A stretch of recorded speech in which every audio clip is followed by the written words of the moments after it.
பிரபஞ்ச விஷயங்களிலும் பிறர் காரியங்களிலும் மனதை விடக்கூடாது. இது அவரு இதே கொடுத்துருக்காரு.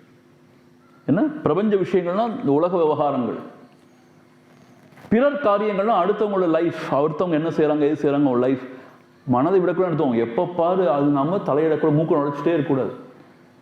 அதுக்கு இன்னொன்று சொல்லுவாங்க, MYOB, mind your own business. இது முக்கியமான விஷயம் வாழ்க்கையில். நம்மெல்லாம் பகவான்கிட்ட கற்றுக்க வேண்டிய விஷயம் இது. இப்போ உங்களுடைய தம்பியோ தங்கையோ இருப்பாங்க, அவங்க ஏதாவது ஒன்றில் ஈடுபட்டு இருப்பாங்க. நீங்கள் பெரியவர் மாதிரி சொல்லுவீங்க, அப்படி ஏன்டா செய்யலாம், அதெல்லாம் செய்யக்கூடாதுடா, இதெல்லாம் செய்யக்கூடாதுடா, நீ இப்படி மாற்றி செய்யடா. உன்னை யாராவது கேட்டாங்களா? இல்லை நான் அனுபவிச்சிருக்கேன், அதான் சொல்கிறேன். உன் நன்மைக்கு தான் நான் சொல்கிறேன், எனக்காக சொல்கிறேன், உன் நன்மைக்கு தான். நீங்கள் ஒன்றும் சொல்ல வேண்டாம், பேசாமல்